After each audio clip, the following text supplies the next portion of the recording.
This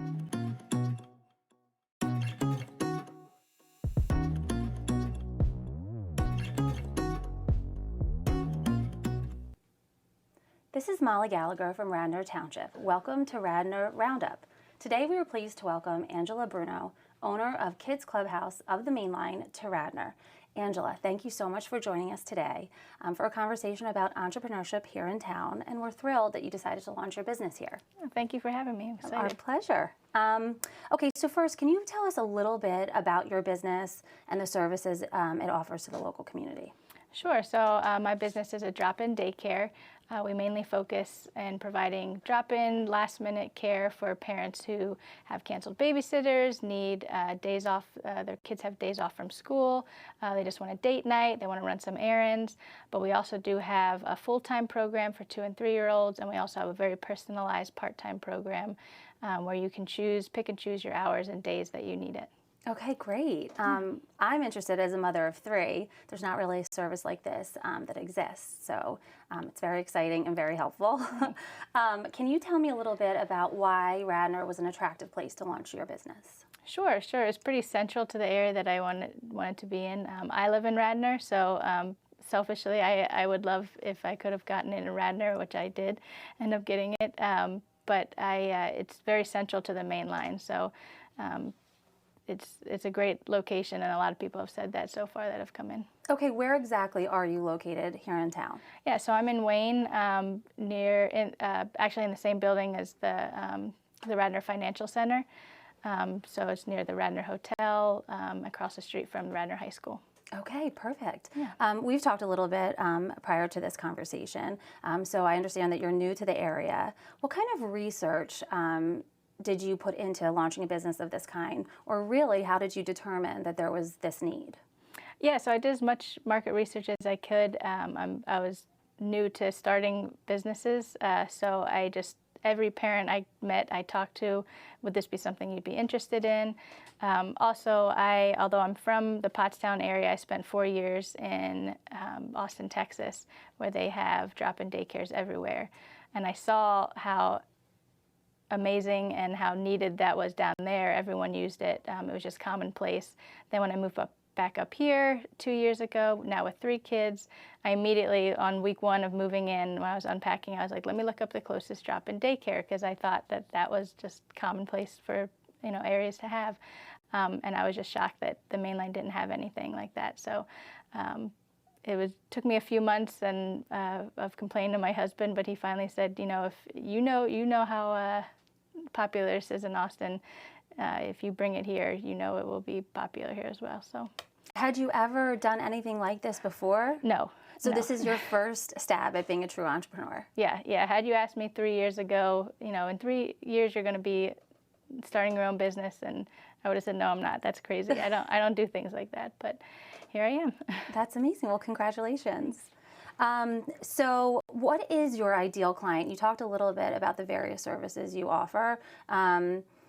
Would you be able to say definitively, we love the drop-in business because it's repeat business, and folks have siblings maybe or cousins, and that's easier to spread the word? Or do you like the regular enrollment of a preschool type client? No, I as long as they're parents of ages 2 to 10, it's really any type of need. So yes, we do have a full-time and a part-time program, so if that's what they need, they can come there. But really any other need, like if it's a family that has both working parents, then they could use us for babysitting and last-minute needs like that. But if it's a home where there's one stay-at-home parent, and they need to get some errands done sometimes without the kids. And so it's really any and all parents from ages 2 to 10 can find situations in their life where they would use us. Okay, that's wonderful. And how do you determine your fee structure? Is it just to be competitive with the nanny, au pair, or babysitter? How did you come up with that kind of business plan? Sure, yeah, we really don't mean to replace nannies and babysitters. It's just one, either another option, or two, when those things fall through, we're a backup for those things. The fee structure took a lot of tinkering. Right now I have a drop-in fee that if you want to pay at the end of each visit, it's $14 an hour. Or you can choose to pre-purchase packages. We have a 10-hour package, 25, 50, and 100-hour package. All of those, the hourly cost goes down. For example, the 100-hour package goes down to $11 an hour. With any package you choose, there's always a sibling discount at $2 an hour discount. So for the 100-hour package, you would get $11 an hour for one child, $9 an hour for the second child. And the packages, if you purchase a package, never expire. So it's not like you have to hurry up and use them. They're good until whenever. Oh, that's wonderful. Okay, have you noticed a change in business seasonally? We only had really, well, not even really officially a season yet, but really we went from summer to fall, and that was, I mean, it was totally different. So the summer one, we were just opening, so it took us a couple weeks to get any traction. But then when we did, it was a good mix of all ages, 2 to 10 really. But then we knew once September hit, and again, that was only our second month open, we were going to be going through a completely different change. So now most of our kids during the day are 2, 3, and 4-year-olds, because the 5 and up are all at school. But on the days that we're off from school, that's when we get the older kids. So we're just constantly changing. We're getting used to our new school year. Okay, yeah, that's great. So for the short time you have been open, are there any inherent benefits to doing business here in Radnor? For example, there are many organizations that support business professionals, the Mainline Chamber of Commerce, yep. the Wayne Business Association. Yep. Can you speak about any of those groups, organizations? Yeah, all of those actually. I'm a member of the Mainline Chamber of Commerce Women Helping Women mentorship group right now. So I've been for the last half a year, and it's been great getting all their support and just knowing their local support. Also, I am Kids Clubhouse as a member of the Wayne Business Association, and it's great knowing that I have their support, and also Radnor Township. I go to a lot of their events. Really, I mean, it's great for all the events that this area has all the time. So Kids Clubhouse is often at a lot of the events that Radnor Township puts on. We were just at the Radnor Fall Fest or at Wayne Business Association. Wonderful. So yeah, all those. And really there's just all types of businesses here. I'm trying to partner with a lot of different small local businesses. Once a month I do a different spotlight on a local business. So just trying to make all the connections I can, and just trying to offer new things all the time at Kids Clubhouse. That's wonderful. Can you talk about the process of being an entrepreneur here in town, just from idea conception through opening your doors? Yeah, I mean, Radnor's my only area that I've done opening business in, so I can't compare it anywhere else. But it's been great, really, the support that I've gotten from everyone at the township, to all the people who live here. One, they know every time they come in that this doesn't exist anywhere else, so that's been great. And really, it's just been a lot of steps, but if you take them one at a time, then and always ask questions. That's what I asked, a lot of questions to a lot of people within the township and the owners of the building, and just knowing that I have that support is great. So when you decided to launch, was your first call to Radnor Township in terms of business licensing and zoning, et cetera, codes, or was it to find a landlord? It probably was. I did a lot of research first on what it takes to open a daycare anywhere, because there's a huge process of going through that to getting being a licensed daycare. So I did a lot of that in addition to my market research. And then, yes, I did start looking for someone probably 4 or 5 months in to try and help me find a place. And I found a great realtor, commercial realtor. And then, yeah, going through Radnor, we found out that we needed to get the place that I really wanted. It was not zoned for a daycare. So that was a whole process going through that. But again, felt very supported the whole way. I knew it was an uphill battle, but it did come out in our favor, and we did get the place zoned for a daycare, so it ended up being great. That's amazing. So how far into the process? I assume you found the space that you wanted to lease. Yeah. And then you'd already signed the lease, and you were underway, and then you found out it wasn't I was about to sign the lease about 2 days before.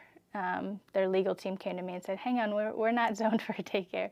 So that was a little bit of a shock, and I had to decide right then well, we just worked on this for 2 months. I really love this place. Do I, go ahead and hire an attorney and try to get this rezoned, or do I start from scratch, kind of? And really, there's limited space in Radnor Township that is already zoned for a daycare, and I love this space so much that I was like, well, I'm just going to go for it and try it. And I met with Kevin Kochansky, the zoning commissioner, and he was great. I mean, from not even knowing me, and someone who's not even started a business in Radnor before, I had zero name to myself. He sat with me and my realtor and met for about an hour, just explained me the whole situation, how it works, what my next steps were, and answered many, many emails of mine, and really helped me through the whole process. That's wonderful to hear. He's a really important part of our team and a pleasure to work with. So it's lovely to hear on the business owner and resident side of things, the experience. Yeah. So as a new business owner, and now you're up and running and you got through with the zoning, what's your 5-year plan? Really just growing the business, getting the word out there. So still even though I feel like I've gotten the word out there a lot, there's still plenty of parents out there that just don't know that this type of service can exist. So when they have a canceled babysitter, when they know there's a day off from school, they're calling their 10 babysitters. I want to get the word out and have parents know that if something happens, if they, don't really want to drag 3 kids to, run errands on a Saturday, they have an option with us. So that's really for the next year or so, really, trying to get that down. Also growing my full-time program, even though it's small, and it's not really the thing that differentiates me. We have a great full-time staff, and I'd love to share that with the community for others who are looking for a 2- and 3-year-old full-time program. And then a lot of people come in and say they love it so much, like, can you please open in this area? And who knows, right now I'm focusing on this one location, getting that steady, but who knows, maybe there'll be another location. So that's interesting. You have folks from outside of Radnor, clearly, yeah. and also outside of the main line who found out about you and come into town. Yeah. That's wonderful. Yeah, definitely. What percentage of your business would you say is from out of town? Probably not too much. I would say 5%. Okay. Yeah. That's great, though. Yeah. And then how, in terms of your repeat clients, are they mainly repeat clients who have tried you once and loved the services and now they're regulars? We have a good amount of regulars, yeah. Okay, that's sure. wonderful. Yeah. Can you talk a little bit about the preschool program, the full program? What can a student expect from a full day at Kids Clubhouse? Sure. We're a Monday to Friday program, 8 to 5. We are a play-based and theme-based curriculum, so it's not an official curriculum, but throughout the year we have different themes. Every week we have a theme. For example, last week was all about apples, so we taught them about apples. We did all of our books were about apples, all of our projects were about apples, and just like any preschool, we have a schedule, especially as a licensed daycare, we have a schedule we have to stay with. So every half an hour, we're switching activities. Where they'll do a craft for a half an hour, then they'll have snack, then they'll go do reading corner, then they'll go to the gym for a half an hour. But it's just a constant moving and just fun environment for kids, for parents who are looking to start their kids. So now, is the gym within your facility, or is that part of the? Okay, that's wonderful. Yep. Now, in terms of being a tenant in a larger building, can you talk about that relationship here in Radnor? I believe it's Brandywine is your landlord. Yes. Can you talk about the process of working with them? Yeah, Brandywine's been great. Again, just like Radnor Township, they've helped me. They've supported me from day one. Once they found out that I was interested in the space, they knew it would be a great amenity for their employees there. When their kids nannies are calling or babysitters are calling out sick, instead of trying to find something, they can just bring them right downstairs. Instead of, before that I saw a lot of parents like bringing their kids to work in the Lincoln Financial Center. They don't have to do that anymore. That's wonderful. But also for our full-time and part-time, that's something that we're starting to really push with the organizations at the Radnor Financial Center, because having your kid right there, you can go have lunch with them. It's just really easy and great situation. That is lovely. What are the steps that you've had to take? Because it is a unique setting, being in a corporate center for a daycare to be located there. Yeah. What are the steps you had to take in terms of safety? Should there be an accident or should there be an emergency? What is the protocol? Do you follow Brandywine's or did you establish your own? Or were you advised by the township? So to be a daycare in the state of Pennsylvania is very detailed way of how to do your emergency procedures. We needed to have somewhere we can go if we just need to go outside of the space. We need to have another whole building to go to, which Brandywine graciously gave us, or said we can go to one of their buildings next door. And so it's pretty detailed. So Brandywine had their own. I needed to make theirs actually a little more detailed to fit what Pennsylvania daycare made, and they edited theirs to help me out there, which was great. But then I also took my procedures, because you need to have it copies with the township and the local ordinances. So I took it to Radnor Township, and someone there went through it with me. He went through all the pages. I mean, it's a big binder, and gave me some suggestions and some edits, and worked with me on that as well. Okay, that's wonderful. So for other folks starting businesses here in Radnor or curious about being an entrepreneur and not yet considering Radnor as an option, do you have any advice for those folks interested in starting up? Just have a conversation with, go to the township building. I was there a lot in the very beginning, just asking who do I talk to about this, how do I set this up? Just go there and see how it is really central to the main line. I can't imagine a better township to start my business in. That's wonderful. We're so happy to have you. And thanks for being here today on our first episode of Radnor Roundup. Angela, it has been a pleasure. Thank you for sharing the good news about Kids Clubhouse with our local community. You're one of the reasons why Radnor is a great place to live, work, and play on the Main Line.